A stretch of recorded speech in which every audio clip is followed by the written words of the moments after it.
Subscribe and hit the bell icon for get latest update. Friends, আজি আমি দেখাম Assam police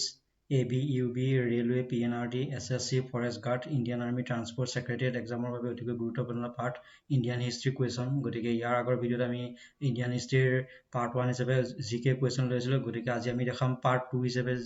40টাকৈ MCQ question গতিকে ভিডিঅ'টি আৰম্ভণিৰ পৰা শেষলৈকে চাই যাব আৰু ইয়াৰ আগৰ ভিডিঅ'খিনি যিসকলে চোৱা নাই তেওঁলোকে ভিডিঅ'ৰ ডেছক্ৰিপশ্যনত আগৰ ভিডিঅ'খিনি চাব পাৰে গতিকে ভিডিঅ'টি স্কিপ নকৰাকৈ আৰম্ভণিৰ পৰা শেষলৈকে চাই যাব আজি আমি ইয়াৰ ফাৰ্ষ্ট কুৱেশ্যনটো ইয়াত দেখাইছো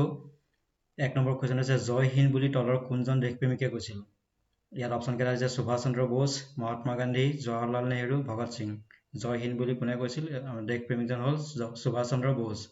সুভাষ চন্দ্ৰ বোসে জয় হিন্দ বুলি স্বাধীনতা আন্দোলনৰ সময়ত তেওঁ উল্লেখ কৰিছিল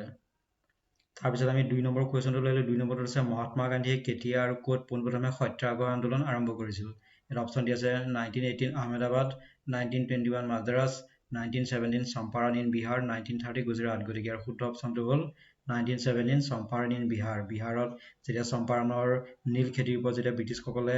তাত কেপচাৰ কৰিছিল তেতিয়া মহাত্মা গান্ধীয়ে সেইখিনি সময়ত নীল খেতিৰ সেই কৃষকসকলক ন্যায় দিবৰ কাৰণে সেইখিনি সময়ত তেওঁ পোনপ্ৰথমে সত্যাগ্ৰহ আন্দোলন আৰম্ভ কৰিছিল 1917 চনত বিহাৰৰ চম্পাৰণ নামৰ ঠাইখনত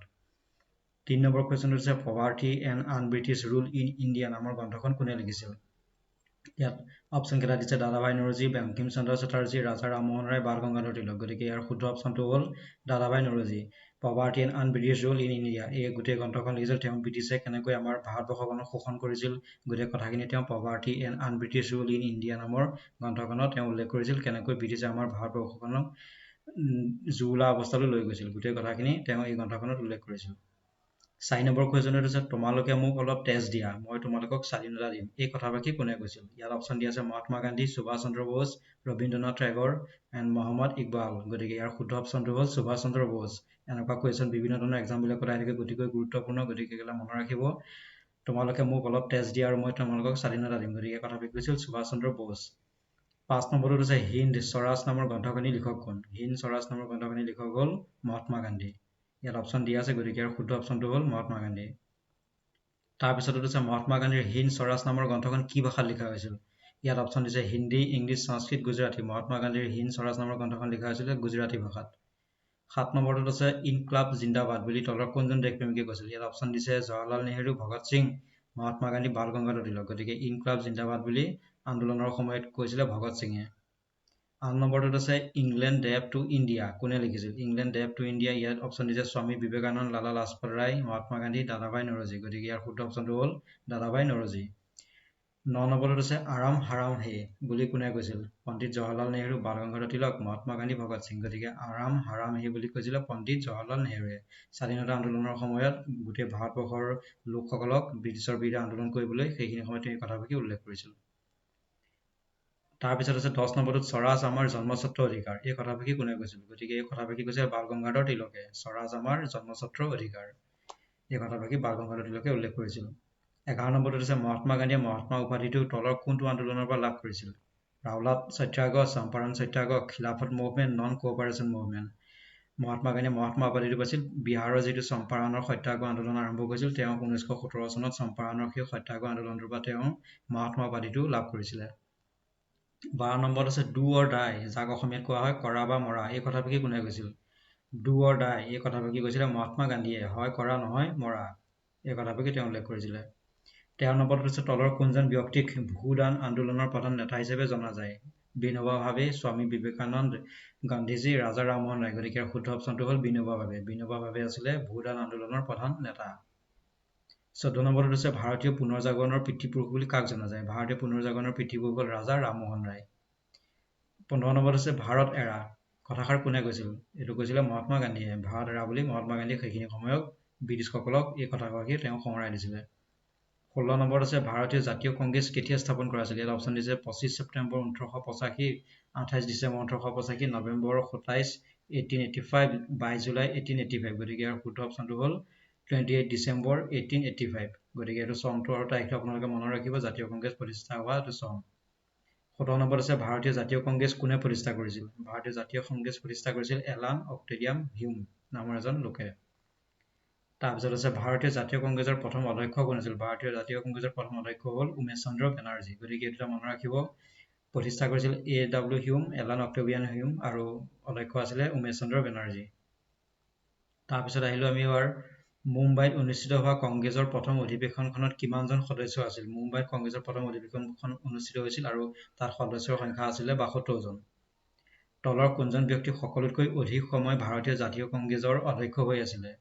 ভাৰতীয় জাতীয় কংগ্ৰেছৰ সকলোতকৈ অধিক সময় কাল অধ্যক্ষ পদত অধিষ্ঠিত থকা ব্যক্তিগৰাকী হ'ল আবুল কালাম আজাদ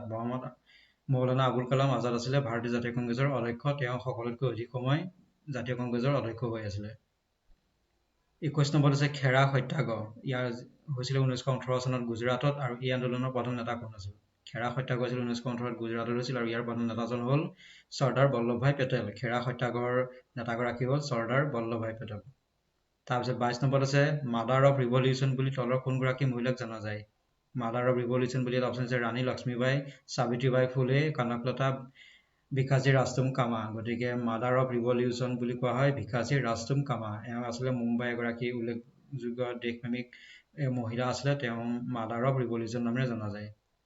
23 নম্বৰত আছে হোম ৰুল লীগ আন্দোলনৰ নেতৃত্ব কোনে দিছিল হোম ৰুল লীগ আন্দোলনৰ নেতৃত্ব দিছিল ইয়াত অপশ্যন দিছে Bal Gangadhar Tilak Mahatma Gandhi Annie Besant both ANC গতিকে ইয়াত ডি নম্বৰ অপশ্যনটো হ'ব কাৰণ ইয়াত বাল গংগাধৰ তিলকো হয় এনি বেচাণ্টো হয় হোম ৰুল লীগৰ নেতৃত্ব গতিকে ইয়াত অপশ্যন নম্বৰ হ'ব D2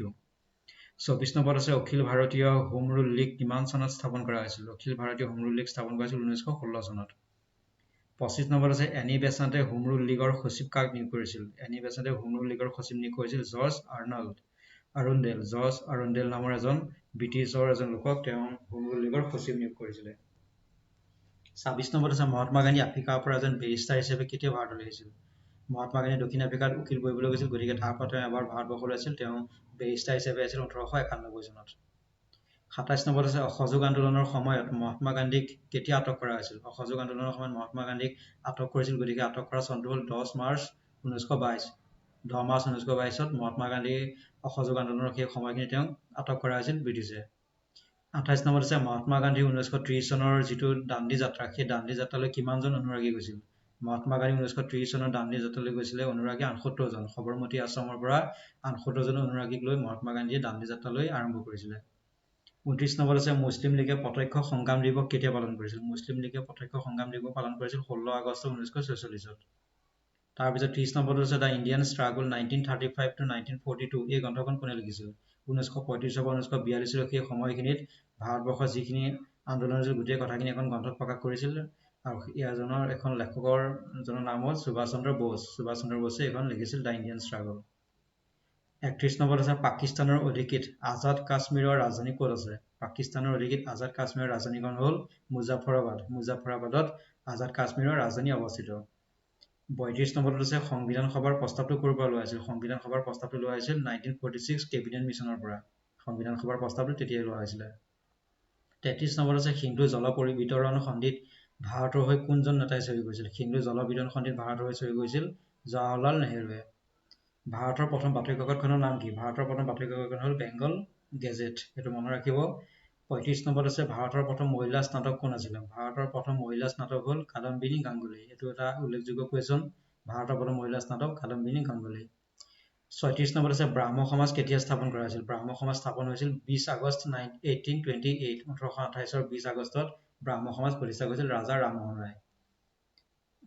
37 নম্বৰত আছে ভাৰতত ডাক সেৱা কিমান চনৰ পৰা আৰম্ভ কৰিছিল ভাৰতত ডাক সেৱা আৰম্ভ কৰা হৈছিল 1854 চনৰ পৰা 1854 38ত আছে কলম্বাছে আমেৰিকা কিমান চনত আৱিষ্কাৰ কৰিছিল কলম্বাছে আমেৰিকা আৱিষ্কাৰ কৰিছিল 1492 চনত তাৰপিছত 39 নম্বৰ আছে ব্ৰিটিছ ইষ্ট ইণ্ডিয়া কোম্পানী কিমান চনত স্থাপন কৰিছিল ব্ৰিটিছ ইষ্ট ইণ্ডিয়া কোম্পানী স্থাপন কৰিছিল 31 ডিচেম্বৰ 1600 চনত গতিকে চনটো আৰু তাৰিখটো আপোনালোকে মনত ৰাখিব 31 ডিচেম্বৰ 1600 চন 40 নম্বৰত আছে হৰিজন কাকতৰ লিখক কোন হৰিজন কাকতৰ লিখক হ'ল মহাত্মা গান্ধী গতিকে আকৌ এবাৰ মই আপোনালোকক এক্সামত সহায় কৰিব আকৌ এবাৰ গোটেইখিনি কুৱেশ্যন 40টা কুৱেশ্যন ৰিপিট কৰাই দিছোঁ গতিকে আকৌ এবাৰ ভালদৰে চাই যাব হৰিজন কাকতৰ লিখক হ'ল Mahatma Gandhi British East India company স্থাপন হৈছিল 31 ডিচেম্বৰ 1600 চনত কলম্বাছে আমেৰিকা আৱিষ্কাৰ কৰিছিল 1492 ভাৰতত ডাক সেৱা আৰম্ভ হৈছিল 1854 চনত ব্ৰাহ্ম সমাজ স্থাপন হৈছিল 20 আগষ্ট 1828 ভাৰতৰ প্ৰথম মহিলা স্নাতক হ'ল কাদম্বিনী গাংগুলী ভাৰতৰ প্ৰথম বাতৰি কাকতখন হ'ল বেংগল গেজেট সিন্ধু জল বিতৰণ সন্ধিত ভাৰতৰ হৈ চহী কৰিছিল জৱাহৰলাল নেহৰু সংবিধান সভাৰ প্ৰস্তাৱটো লোৱা হৈছিল 1946 চনৰ কেবিনেট মিছনৰ পৰা।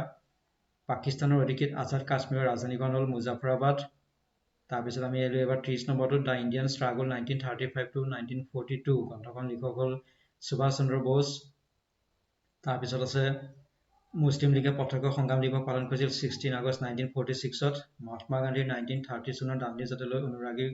যোৱা সংখ্যা আছিলে 78। অসহযোগ আন্দোলনৰ সময়ত মহাত্মা গান্ধীক আটক কৰিছিল 10 মাৰ্চ 1922 চনত।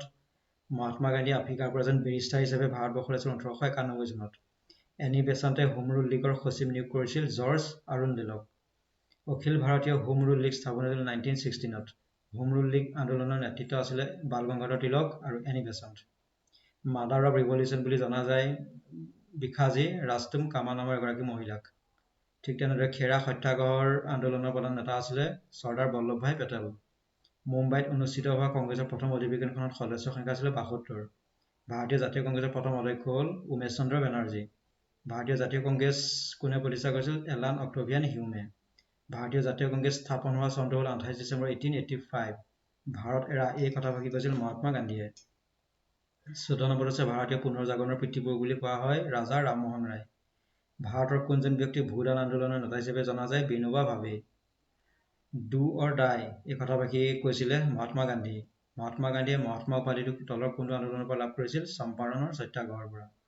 স্বৰাজ আমাৰ জন্মস্বত্ব অধিকাৰ, গতিকে এই কথাভাষী কৈছিলে বাল গংগাধৰ তিলকে। ইংলেণ্ড ডেপ টু ইণ্ডিয়া এই গ্ৰন্থখন লিখিছিলে দাদাভাই নৰজী। ইনকলাব জিন্দাবাদ বুলি এই কথাভাষী কৈছিল ভগত সিং। তাৰপিছত 6 নম্বৰটোত আছে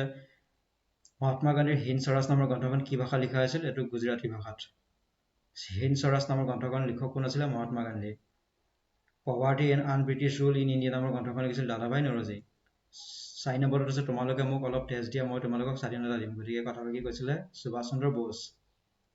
তাৰপিছত 2 নম্বৰটোত আছে মহাত্মা গান্ধী কেতিয়া আৰু ক'ত পোনপ্ৰথমে সত্যাগ্ৰহ আৰম্ভ কৰিছিল? 1917 চনৰ চম্পাৰণ বিহাৰত। আৰু জয় হিন্দ বুলি কৈছিল সুভাষ চন্দ্ৰ বোস। গতিকে এইখিনি আছিলে Assam police, ABUB, railway, PNRD, SSC আৰু বিভিন্ন ধৰণৰ ইণ্টাৰভিউৰ কাৰণে অতিকৈ গুৰুত্বপূৰ্ণ হিষ্ট্ৰী GK কুৱেশ্যন 40টা। গতিকে ভিডিঅ'টি ভাল লাগিছে যদি লাইক কৰিব, কমেণ্ট কৰিব, লগৰ বন্ধু বান্ধৱীৰ মাজত শ্বেয়াৰ কৰিব। আজি ভিডিঅ'টি ইমানেই, ধন্যবাদ।